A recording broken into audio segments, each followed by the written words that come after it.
បាទសួស្តីបងប្អូនទាំងអស់គ្នាបាទអ្នកតាមដាន page របស់ខ្ញុំ Learning Center ហើយនៅ YouTube Chantha Khem តែតាក់ទងទៅនឹងការសិក្សាភាសាអង់គ្លេសអញ្ចឹងឥឡូវនេះយើងបន្តសិក្សាជាមួយគ្នាតទៅទៀតដែលខ្ញុំនឹងបញ្យល់បងប្អូនអំពីការប្រើប្រាស់ភាសាអង់គ្លេសតាក់ទងទៅនឹងវេយ្យាករណ៍ហៅថា grammar អញ្ចឹងដំបូងនេះគឺយើងរៀនពី noun ទាំងអស់គ្នាស្អីទៅហៅថា nouns អញ្ចឹង noun ហ្នឹងជាភាសាខ្មែរយើងហៅថានាមឈ្មោះហាក់ផាយលើគ្នាហ្នឹងបាទអញ្ចឹងនាមហ្នឹងគេប្រើប្រាស់តួនាទីស្អីខ្លះនៅក្នុងភាសាអង់គ្លេសហើយប្រើយ៉ាងម៉េចឲ្យបានត្រឹមត្រូវអញ្ចឹងយើងតាមដានទាំងអស់គ្នាទៅខ្ញុំនឹងបង្រៀនម្ដងមួយថ្នាក់បាទអញ្ចឹងដំបូងយើងឲ្យស្គាល់ស្អីទៅហៅថានាម definitions អញ្ចឹង definition នេះយើងបកប្រែមកថានិយមន័យអញ្ចឹង nouns are words that indicate a person place or thing ចឹងនាមហ្នឹងគឺជាពាក្យសម្រាប់ចង្អុលបង្ហាញអំពីមនុស្សឬក៏ទីកន្លែងឬក៏របស់របរអីមួយនេះមកបងណា person នេះមនុស្ស place ទីកន្លែង thing មានថារបស់របរអ្វីមួយបាទអញ្ចឹង nouns are words that indicate a person place or thing in a sentence it can function as the subject or the object ចឹងនៅក្នុងប្រយោគ sentence ហ្នឹងនៅក្នុងប្រយោគនៃការប្រើប្រាស់ដែលយើងនិយាយដែលយើងសរសេរប្រចាំថ្ងៃហ្នឹងនាមហ្នឹងគឺវាអាចដើរតួនាទីជាប្រធានក៏បានដើរតួនាទីជាកម្មបត្តិក៏បានបាទ subject នេះមានថាប្រធានobject នេះមានថាកម្មបត្តិហ្នឹងគឺជានាមមួយដែលឈរនៅខាងក្រោយកិរិយាសព្ទសម្រាប់រងនៅអំពើរបស់កិរិយាសព្ទឬក៏នៅខាងក្រោយនិបាតសព្ទសម្រាប់រងអំពើរបស់និបាតសព្ទអញ្ចឹងបងប្អូនអាចសិក្សាជាមួយគ្នានៅការតាមដានផ្ទាល់ទៅយើងដឹងស្អីទៅនិបាតសព្ទស្អីទៅកម្មបត្តិស្អីទៅប្រធានហ្នឹងហើយអញ្ចឹង in a sentence it can function as the subject or the object អូខេចឹងយើងមើល nouns are subjects អញ្ចឹងនាមដែលវាដើរតួជាប្រធានហ្នឹងវាដើរតួយ៉ាងម៉េចវាធ្វើសកម្មភាពយ៉ាងម៉េចអញ្ចឹង they are doing performing or controlling the action of the verb អញ្ចឹងនាមទាំងអស់ហ្នឹងអានាមដែលដើរតួជា subject ហ្នឹងបងប្អូនដែលដើរតួជាប្រធានហ្នឹងគឺវាជាអ្នកធ្វើសកម្មភាពណាឬក៏ for performing មានថាវាបំពេញការងារធ្វើការងារ or controlling ឬក៏គ្រប់គ្រងនៅសកម្មភាពរបស់កិរិយាសព្ទ the action of the verb នេះខ្មែរយើងហៅថាកិរិយាសព្ទគឺជាទង្វើបងប្អូនណាបាទអញ្ចឹងយើងសិក្សាឧទាហរណ៍តែម្ដងគឺយើងយល់ទាំងអស់គ្នា Mera uploads his videos every Friday on Facebook and YouTube អញ្ចឹង Mera នេះគឺជាឈ្មោះខ្មែរយើងហៅថាមេតាអាកៀងវាច្រើនហៅថាមេតាបាទអក្សរ T នេះវាទៅជាអក្សរ A បងប្អូនណាអញ្ចឹងមេតាអញ្ចឹងយើង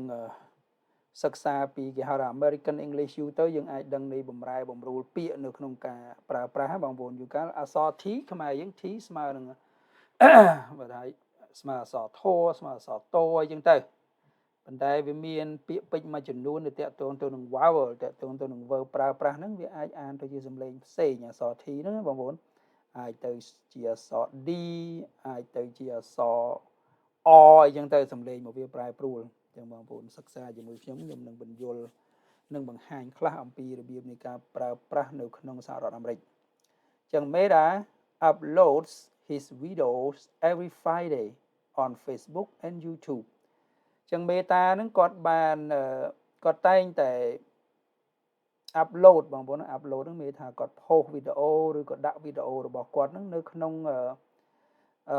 ប្រព័ន្ធ social media ហ្នឹងគឺ Facebook ហើយនិង YouTube ហ្នឹងជារៀងរាល់ថ្ងៃសុក្រណាជារៀងរាល់ថ្ងៃសុក្រអញ្ចឹងមេរ៉ានេះគឺជាអីគេបងប្អូនគឺជា person ណាគឺជានាមដែលជាមនុស្សអញ្ចឹងនាមដែលជាមនុស្សហ្នឹងគឺគាត់ដើរតួជា subject មានថា upload នៅពេលនេះគឺជា verb ឃើញទេ upload នៅពេលហ្នឹងគឺជា verb គឺជាកិរិយាសព្ទអញ្ចឹងពីណាគេអ្នក upload ហ្នឹងពីណាគេអ្នកធ្វើទង្វើហ្នឹងណាអញ្ចឹងគឺមេរ៉ា Chẳng cứ mấy ra chẳng nói ban cái hào là subject cứ bật thiên mê tha chỉ nẹ thơ ẩm bơ từ lơ kệ giá sạp chẳng mê ra uploads cái nhé chẳng mê ta nó có ban post video bỏ quạt nó download video bỏ quạt upload video bỏ quạt nó trôi được trong Facebook hay trong YouTube nó chỉ riêng ra ngày sọc every Friday chỉ riêng ra ngày sọc anh năng ấy cái hào là subject cứ nẹ thơ ẩm bơ từ lơ kệ giá sạp này uploads này ok nhưng chưa là bọn bồn ai giờ vô bán phần nắng đó chứ nhưng tia ho và to tiệt nè chẳng nào để đa tôi chỉ subject mũi tiết chỉ think bằng vốn nó on cố vọt bỏ khai dưới nó chẳng chỉ building chỉ là bo pra chỉ ấy chẳng cái how là think nó có chỉ niệm này hay niệm đa tôi chỉ subject tiệt mà là on cố vọt has attracted so many tourists around the globe to visit Cambodia thấy nhé chẳngประสาทអង្គរវត្តនឹងបានតាក់ទាញនៅអ្នកទេសចរយ៉ាងច្រើនក្រៃលែងនៅជុំវិញពិភពលោក around the globe នៅជុំវិញពិភពលោក to visit Cambodia ដើម្បីទៅទស្សនាប្រទេសកម្ពុជាបងប្អូនណាចានេះគឺជា thing Angkor Wat has attracted so many tourists around the globe to visit Cambodia ចឹងបងប្អូនស្គាល់គឺ subject ចឹងណាគេឬក៏អ្វីដែលតាក់ទាញឲ្យភ្ញៀវទេសចរទាំងអស់ទៅ visit នៅប្រទេសកម្ពុជាយើងគឺប្រាសាទអង្គរវត្តឃើញទេប្រាសាទអង្គរវត្ត Next one my dog likes chasing my neighbor's cat ចឹង dog នៅពេលនេះគេហៅថាជាអីគេបងប្អូនជា animal គឺជាសត្វចឹងសត្វហ្នឹងក៏អាចដើរតួជាប្រធានឬក៏ជាកម្មបត្តិដែរបងប្អូនចឹង my dog likes chasing my neighbor's cat មានតែឆ្កែរបស់ខ្ញុំនឹងវាចូលចិត្តដេញឆ្មារបស់អ្នកជិតខាងខ្ញុំអញ្ចឹង neighbor នេះគឺអ្នកជិតខាងអញ្ចឹងឆ្មារបស់អ្នកជិតខាងអញ្ចឹងសួរណាគេដែលជាអ្នកចូលចិត្តដេញនេះអញ្ចឹងគឺឆ្កែអញ្ចឹងឆ្កែហ្នឹងហើយគឺជាអ្នកធ្វើអំពើឃើញទេជាអ្នកធ្វើអំពើអញ្ចឹងអាហ្នឹងគេហៅថា subject អូខេមកនេះស្ដាប់ភាសាទៀត Angkor Wat has attracted so many tourists around the globe to visit Cambodia. My dog likes chasing my neighbor's cat. Okay. ចឹងឥឡូវ subject គឺវាដើរតួជាអ្នកធ្វើអំពើមានថាវាឈរនៅខាងមុខកិរិយាសព្ទខ្ញុំបង្ហាញភាសាទៀតឃើញវាឈរនៅខាងមុខកិរិយាសព្ទចឹង has attracted នេះគឺកិរិយាសព្ទហើយ like chasing នេះគឺកិរិយាសព្ទចឹង like នេះជាកិរិយាសព្ទចឹង subject ហ្នឹងគឺវាឈរនៅពីមុខអញ្ចឹងឥឡូវយើងបន្តទៅមួយទៀតគឺ nouns as objects ចឹងនៅពេលដែលនាមវាដើរតួជាកម្មបត្តិវិញនៅពេលដែលនាមដើរតួជាកម្មបត្តិវិញវាមានតួនាទីវាយ៉ាងម៉េចចឹងតួនាទីវាគឺជាអ្នករងអំពើរបស់កិរិយាសព្ទជាអ្នករងអំពើរបស់កិរិយាសព្ទឬជាអ្នករងអំពើរបស់និបាតសព្ទចឹងវាឈរនៅខាងក្រោយ object has 3 roles ចឹងគេថាកម្មបត្តិហ្នឹងគឺវាមានតួនាទីវា3 has 3 role ណា3 role ហើយមានតួនាទីវា3 1 the direct objects of a verb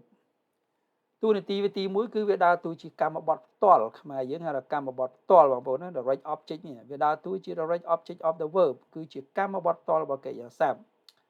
តួនាទីទី2 the indirect object of the verb គឺវាដើរតួជាកម្មបត្តិប្រយោលរបស់កិរិយាសព្ទយើងខ្មែរយើងហៅថាកម្មបត្តិមិនផ្ទាល់ហ្នឹងនៅរបស់កិរិយាសព្ទទី3 the object of a preposition វាដើរតួជាកម្មបត្តិរបស់និបាតសព្ទហ្នឹងហើយអញ្ចឹងស្អីគេហៅ preposition ហ្នឹង preposition ហ្នឹងបងប្អូននឹងសិក្សាជាមួយខ្ញុំនៅពេលខាងមុខទៀតអញ្ចឹងវាមានដូចជា for ដូចជា in ដូចជា on ដូចជា at ដូចជា with ដូចជាអីហ្នឹងអាហ្នឹងហើយគេហៅថា preposition បាទ preposition បងប្អូនមិនស្គាល់និបាតសព្ទបងស្គាល់ preposition ទៅភាសាអង់គ្លេសហៅ preposition ខ្មែរយើងហៅនិបាតសព្ទអូខេអញ្ចឹងយើងតាមដានទាំងអស់គ្នា the direct object of a verb អញ្ចឹងនៅពេលដែល object ហ្នឹងវាដើរតួជា direct object of the verb អញ្ចឹងវាមានលក្ខណៈវាបែបណាអញ្ចឹងខ្ញុំឧទាហរណ៍ Rina reads 3 books a month បាទ Rina ហ្នឹងគាត់អានសៀវភៅ3ក្បាលក្នុងមួយឆ្នាំគាត់អានសៀវភៅ3ក្បាលអញ្ចឹង reads កិរិយាសព្ទនេះអានស្អីគេអានសៀវភៅអាហ្នឹងហើយគេហៅថាកម្មបត្តិផ្ទាល់គាត់អានអីគេគាត់អានសៀវភៅអញ្ចឹងនៅពេលដែលនាមដែលវាឈរនៅខាងក្រោយកិរិយាសព្ទដែលវារងអំពើរបស់កិរិយាសព្ទអញ្ចឹង គេហៅថា direct object ឃើញទេជាកម្មបត្តិផ្ទាល់ចឹង Rina reads 3 books a month ឃើញទេ Rina ហ្នឹងគឺគាត់អានសភៅ3ក្បាលក្នុងមួយខែ a month ក្នុងមួយខែគាត់អាន3ក្បាលចឹង book ហ្នឹងគឺអ្នកណាអាន Rina អានអីគេអានសភៅឃើញទេចឹងសភៅហ្នឹងជា object My wife bought a box of chicken wings at the grocery store yesterday morning. My wife bought a box of chicken wings at the grocery store yesterday morning. មានថាប្រពន្ធរបស់ខ្ញុំគាត់បានទិញស្លាបមាន់មកប្រអប់ណាមកបក់គាត់បានទិញស្លាបមាន់មកបក់នៅឯហាងលក់ខ្មែរយើងច្រើនហាងលក់ចាប់រួយ grocery store ហ្នឹងណាហាងលក់ទំនិញម្ហូបអាហារហ្នឹងកាលពីព្រឹកម្សិលមិញ yesterday morning បាទអញ្ចឹង bought នេះគឺជាកិរិយាសព្ទដែលថាបានទិញអញ្ចឹងគាត់ទិញអីគេទិញ a box of chicken wing អញ្ចឹង a box of chicken wing ហ្នឹងហើយគឺជាកម្មបត្តិគឺជា object គឺជាកម្មបត្តិផ្ទាល់គេសួរណាអ្នកធ្វើអំពើ my wife គាត់ជាអ្នកអីជាអ្នកទិញហើយគាត់ទិញស្អីគេគឺទិញ chicken wing ឃើញទេស្លាបមាន់អញ្ចឹងអាហ្នឹងហើយគេហៅថា object គឺគេសួរវាថាសួរទិញអីគេអញ្ចឹងអាស្អីគេហ្នឹងហើយជា object បងប្អូនទេអញ្ចឹងគាត់ទិញ chicken wing បាទហ្នឹងវាឈរនៅណាបងប្អូនគឺវាឈរនៅខាងក្រោយកិរិយាសព្ទដែលវារងអំពើហ្នឹងឯងអូខេតទៀត the indirect object of a verb អញ្ចឹងនៅពេលដែលវាឈរជា indirect object of the verb វិញវាមានលក្ខណៈបែបណាអញ្ចឹងបងប្អូនមើលស្អីទៅហៅថា indirect object កម្មបត្តិប្រយោលហ្នឹង please buy your son a backpack I'm sorry please buy your son a backpack ទិញកាបូបស្ពាយឲ្យកូនរបស់អ្នកមួយផងនៅមកថាជួនកាលគ្រូបរៀនអញ្ចឹងក៏ឃើញកាបូបវាលហែកអស់ហើយប្រាប់ទៅឪពុកម្ដាយថា please buy your son a backpack អញ្ចឹងទិញ backpack ហ្នឹងឲ្យកូនរបស់អ្នកមួយផងអញ្ចឹងកម្មបត្តិប្រយោលនៅពេលនេះដែល direct object ហ្នឹងគឺ son នេះគេ son នេះវាមិនមែនជាអ្នករងអំពើរបស់បាយនេះទេអញ្ចឹងស្អីជាអ្នករងអំពើរបស់បាយគេរងអំពើរបស់បាយហ្នឹងគឺ backpack នេះអញ្ចឹងថា please buy គេសួរទិញស្អីគេគឺទិញ backpack ទិញឲ្យពីណាទិញឲ្យ your son អញ្ចឹង your son ហ្នឹងគឺវាឈរនៅលំដាប់បន្ទាប់ហើយអាហ្នឹងហើយគេហៅថា indirect object វាមិនមែនជាអ្នករងអំពើផ្ទាល់របស់កិរិយាសព្ទបាយនេះទេបងប្អូនឃើញ please buy your son a backpack សូមទិញកាបូបស្ពាយឲ្យកូនរបស់អ្នកមួយផងឃើញទេអញ្ចឹងវាឈរនៅជាប់ផ្ទាល់ជាមួយនឹងកិរិយាសព្ទហ្នឹងក៏ប៉ុន្តែវាមិនមែនជាអ្នករងអំពើរបស់កិរិយាសព្ទទេឃើញទេអញ្ចឹងអ្នកដែលរងអំពើរបស់កិរិយាសព្ទគឺ backpack នេះទៅវិញទេអញ្ចឹងអាហ្នឹងហើយគេហៅថា indirect object គឺជាកម្មបត្តិប្រយោលមិនមែនជាកម្មបត្តិដែលរងអំពើផ្ទាល់របស់កិរិយាសព្ទទេហេ Could you please hand Linda the sauce Could you please hand Linda the sauce តើអ្នកអាចហុចទឹកសសហ្នឹងទឹកជ្រលក់ហ្នឹងឲ្យទៅ Linda បានទេអញ្ចឹងគេសួរ hand ស្អីគេហុចអីគេ hand នៅពេលហ្នឹងបកប្រែថាហុចបងប្អូន hand ស្អីគេគឺ hand the sauce hand ទឹកជ្រលក់នេះ hand ទៅឲ្យពីណា hand ទៅឲ្យ Linda នេះឃើញ hand ទៅឲ្យ Linda ចាហ្នឹងគឺកិរិយាសព្ទហ្នឹងវាជាអ្នកធ្វើអំពើផ្ទាល់ទៅលើ source នេះហ្នឹងហើយអញ្ចឹង Linda នេះឈរនៅលំដាប់ទី2ទេអញ្ចឹងហើយបានគេហៅថាជាកម្មបត្តិប្រយោលជា direct object អញ្ចឹងជា direct object ហ្នឹងភាគច្រើនហ្នឹងគឺច្រើនតែឈរនៅជាប់កិរិយាសព្ទឬក៏មានវិធីសាស្ត្រមួយទៀតដែលអាចឈរនៅខាងក្រោយ preposition ដែលខ្ញុំនឹងនិយាយបន្តនៅពេលខាងមុខប៉ុន្តែពេលនេះខ្ញុំគ្រាន់តែឲ្យបងប្អូនស្គាល់ទេថាស្អីទៅហៅថា indirect object of the verb អញ្ចឹង indirect object of the verb គឺជាកម្មបត្តិមួយដែលមិនមែនជាអ្នករងអំពើផ្ទាល់របស់កិរិយាសព្ទទេឃើញទេអញ្ចឹងជាអ្នកឈរនៅលំដាប់បន្ទាប់ please buy your son a backpack អញ្ចឹងទិញស្អីគេគឺទិញ backpack ទិញឲ្យពីណាទិញឲ្យ your son ឃើញទេអញ្ចឹងវាមិនមែនទិញ your son ទេឃើញទេវាទៅជាទិញ backpack អញ្ចឹងបងប្អូនយល់ប៉ុណ្ណឹងចុះណាហើយយើងសិក្សាមួយ slide ទៀតខ្ញុំបញ្ចប់វីដេអូហ្នឹងអញ្ចឹង please buy your son a backpack Could you please hand Linda the sauce okay and one last one the object of a prepositions ចឹង object of a preposition នេះមានន័យថាជាកម្មបត្តិរបស់និបាតសព្ទចឹង example your coat is on the couch អាវរបស់អ្នកអាវ coat ខ្មែរយើងហៅអាវធំណាបងប្អូនអាវធំរបស់អ្នកនៅលើ sofa on ជា preposition couch sofa on the couch នៅលើ sofa Chẳng nó bên khao nó bên về men đào tu chỉ object để bọc cái giá sắp này thế việc đào tu chỉ object để bọc preposition on nè cái nhà on the couch chẳng vì chôn nó cũng coi preposition chẳng your coat is on the couch nhé áo thun nó bảo vệ nó lơ sofa nó lơ salon he is looking for his glasses គាត់កំពុងតែរកវ៉ែនតារបស់គាត់ចឹង glasses ហើយហ្នឹង glasses នៅពេលនេះមិនមែនជាកម្មបត្តិរបស់ look នេះទេគឺជាកម្មបត្តិរបស់ preposition for នេះ he is looking for his glasses សួរគាត់រកអីគេគាត់រកវ៉ែនតារបស់គាត់អញ្ចឹងវាឈរនៅខាងក្រោយ preposition គេហៅថា object of a preposition ឃើញទេកាលណាវាឈររាល់ noun ទាំងឡាយណាដែលវាឈរនៅខាងក្រោយ preposition គេហៅថា object របស់ preposition ហ្នឹងហើយអញ្ចឹង your coat is on the couch he is looking for his glasses ឃើញទេ couch ជា object របស់ on glasses ជា object របស់ for បាទអញ្ចឹងសម្រាប់វីដេអូមួយនេះប៉ុណ្ណឹងចុះហើយបងប្អូនមានបញ្ហាអាច comment សួរបានហើយចាំជួបគ្នានៅវីដេអូបន្តទៀតបាទសូមអរគុណ